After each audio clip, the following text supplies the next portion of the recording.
बॉलीवुड अभिनेता आमिर खान तीसरी बार दूल्हा बने हैं, लेकिन उनकी इस बार हुई शादी के बाद नेताओं में रार मच गई है। आमिर की तीसरी शादी को नितेश राणे ने लव जिहाद बताया है, तो दूसरी तरफ एमआईएम के नेता वारिस पठान ने नितेश राणे के बयान के बाद पलटवार किया है। इतना ही नहीं, नेताओं के इस आरोप प्रत्यारोप में अब कांग्रेस के नेता चरण सिंह सप्रा भी कूद पड़े हैं। बता दें कि आमिर खान और गौरी स्प्रॉट की शादी महाराष्ट्र की राजनीति में इन दिनों जोरदार बहस का विषय बन गई है। आमिर ने 5 जुलाई को मुंबई में अपने पाली हिल वाले घर पर एक निजी रजिस्टर्ड सेरेमनी में गौरी स्टेट से शादी कर ली। इस शादी पर भाजपा विधायक मंत्री नितेश राणे का बयान आया, जिसके बाद विवाद शुरू हो गया। एक्टर आमिर खान की पहली शादी रीना दत्ता और दूसरी फिल्म मेकर किरण राव से हुई थी।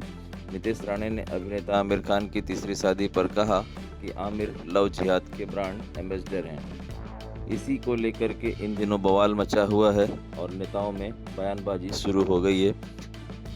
किसके शादी में जाना चाहिए उसका मुझे संबंध नहीं, मगर जो हिंदू धर्म के युवा उनको सेलिब्रिटी मानते हैं, उन्होंने इनसे क्या प्रेरणा लेना चाहिए इस बारे में सोचने का सच्ची में वक्त आ गया है।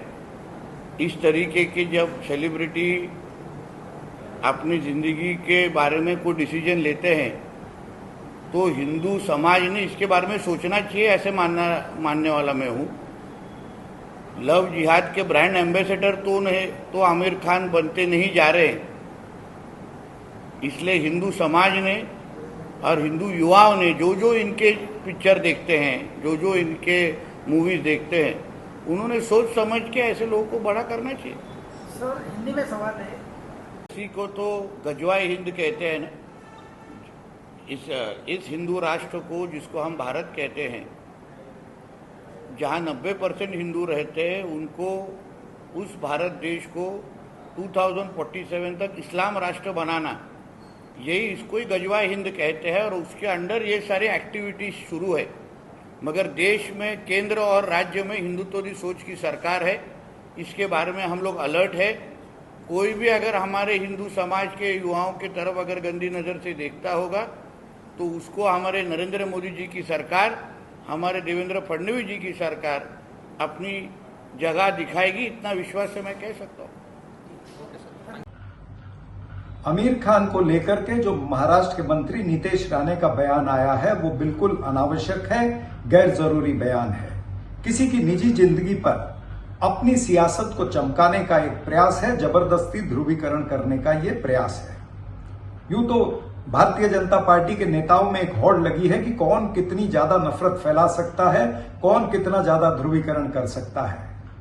नितेश राणे ने इस विषय में गजवाए हिंद की भी बात की है और आमिर खान को लव जिहाद का ब्रांड एम्बेसडर भी बताया है। मैं आदरणीय मोदी जी से एक विनती करना चाहूंगा कि क्यों न बीजेपी के नाम पर एक नफरताए हिंद का पुरस्कार रख लीजिए और जो भारतीय जनता पार्टी का नेता सबसे ज्यादा नफरत फैलाता है उसे नफरताए हिंद पुरस्कार से भी नवाजा जाए। और लव जिहाद का एम्बेसडर बोलने वाले व्यक्ति को अपने गिरेबान में झांक करके देखना चाहिए कि कहीं वो खुद नफरत के एम्बेसडर तो नहीं बन रहे हैं। बयान दिया है कि आमिर खान लव जिहाद के ब्रांड एम्बेसडर है। अरे भाई, उसने 3 शादी किया ना, तुम 4 करो ना, कौन रोक रहा है भाई तुमको? उसमें ताकत थी 3 करने की, कर रहा है, तुम 4 कर दो ना। हा? अरे भाई, वो आमिर खान की शादी में उसकी पहली बीवी गई, उसकी सेकंड बीवी गई, उसका बेटा गया, उसकी बेटी गई, उसके यहाँ पे बड़े बड़े इंडस्ट्रियलिस्ट गए, पॉलिटिकल महाराष्ट्र के नेता गए, इतने सारे लोग चले गए, किसी को आपत्ति नहीं हुई। तुमको किस बात की आपत्ति हो गई भाई? और ये आपत्ति लेके तुमको क्या बस मुसलमान दिख गया है जिहाद के साथ जोड़? अरे तुमको जिहाद का मतलब भी मालूम है क्या? क्या इंटरकास्ट मैरिज कभी हुआ नहीं है क्या? तुम्हारे दिल के अंदर नफरत भरा हुआ है ना, नफरत भरा जहर जो मुसलमानों के लिए है ना, वो ऐसे ऐसे अल्फाजों से आता है। अरे अगर एक इंसान है, उसकी उम्र हो गई है, शादी करना चाहता है, कर रहा है, तुमको क्या तकलीफ है? तुमको क्यों जलन हो रहा है भाई? तुम्हारे पेट पे क्यों दर्द हो रहा है? तो ये सब बात करके देखो, इनका टारगेट आमिर खान नहीं है, टारगेट मुसलमान। इसलिए मैं इन लोग की बात का जवाब भी नहीं देना चाहता हूं। इनको आदत पड़ गई बकवासबाजी करने